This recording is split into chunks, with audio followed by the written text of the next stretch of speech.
Being a spy is a dangerous game, and there's no bigger gamer than James Bond. Wait, I've already fucked this up. Across a series of 25 movies spanning 6 decades, cinema's most famous secret agent has racked up quite a body count. And he's killed a lot of people.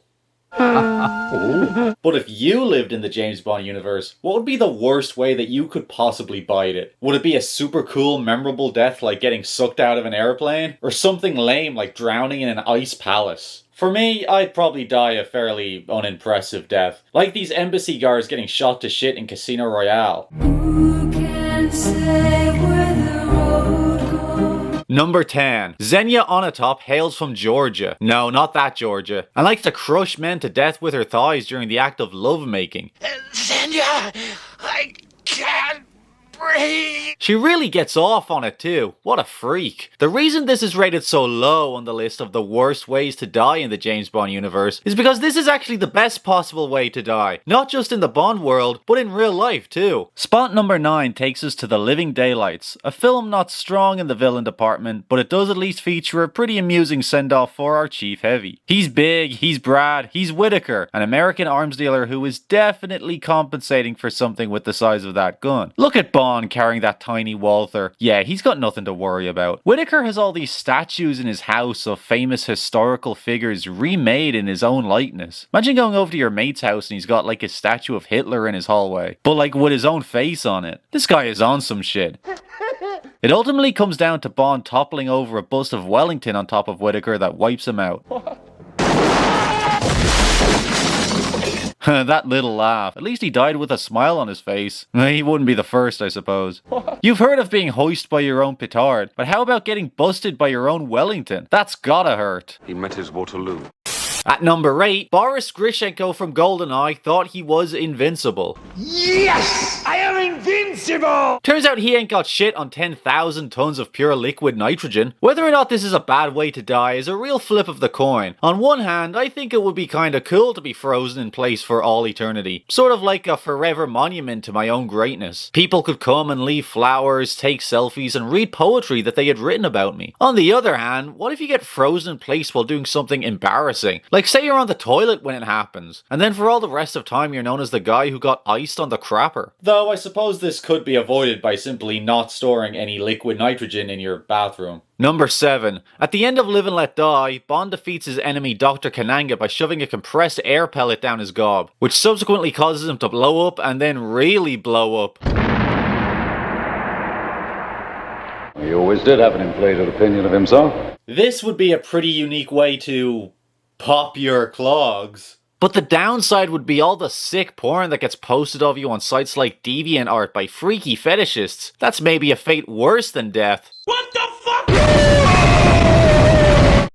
Number 6. All Hugo Drax wanted was a little holiday home in space where he could hang out with some hot babes and admire the beauty of the stars. Oh, and he wanted to genocide every single human being on the planet. My point being, no one's perfect. Well, if you like space so much, Mr. Drax, why don't you go flying around in it forever?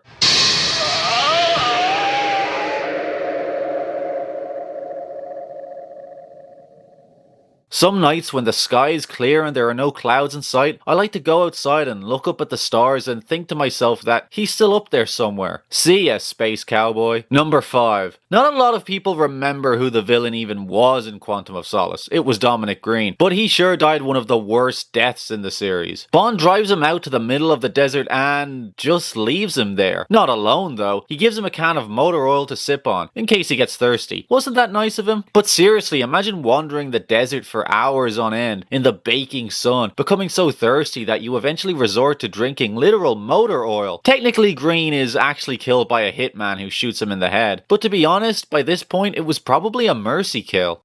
The 4th worst way to die in the James Bond universe is to be Sean Bean. People online love to poke fun at the trope that Sean Bean dies in everything he's in, but I think they're overlooking the fact that he dies like 4 times in GoldenEye alone. He gets shot by Ourumov, the building he's in explodes, and when it turns out he survived all that, Bond drops him several 100,000 billion feet from a radar antenna. But even that doesn't kill him. What's in this guy's diet? Why can't you just be a good boy and die?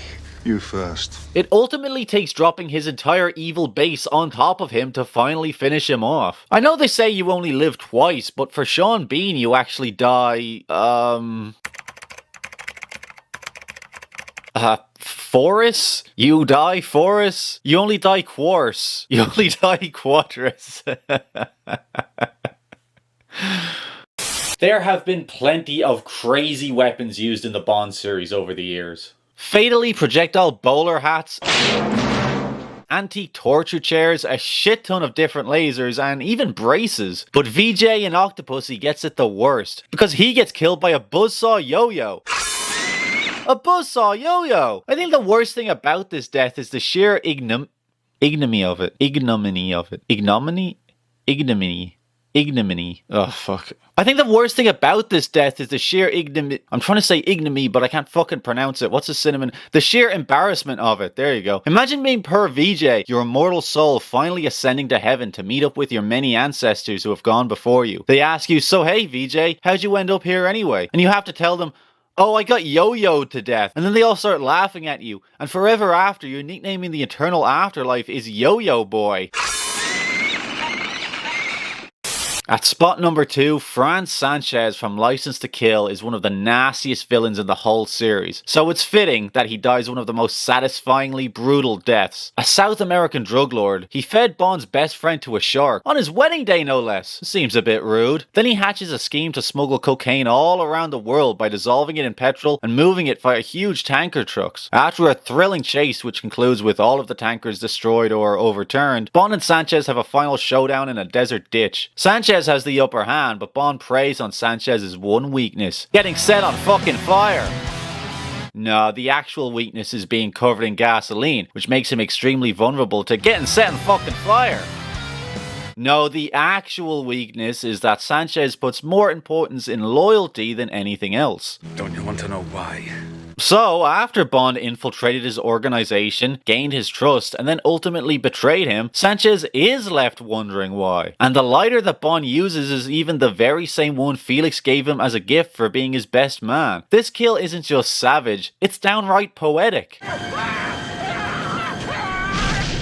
In fact, the only one who gets it worse than Sanchez is his own henchman, Dario. Dario is the goddamn devil made flesh. He's one of the most vicious and contemptible characters in any Bond flick. He raped and killed poor Felix's wife on her own wedding day. Then, he tried to feed Bond to a cocaine pulverizer machine. Thankfully, Bond's latest booty call shows up in the nick of time to help Bond take Dario down. Way down to Chowtown. Falling into a cocaine grinder is already a fate I wouldn't wish on my worst enemy. Well, okay, maybe him. But what makes this truly the worst way to die in the James Bond universe is that Dario goes in feet first. Face first would be bad enough, but going feet first means you would experience every single second of pain up until the moment you were dead. So you would feel your ankles getting mashed up, then your kneecaps getting mashed up, and yes, even your balls getting mashed up. At that point, I'd be praying for the sweet release of death. Even more so than I already am on a daily basis. And that is a truly brutal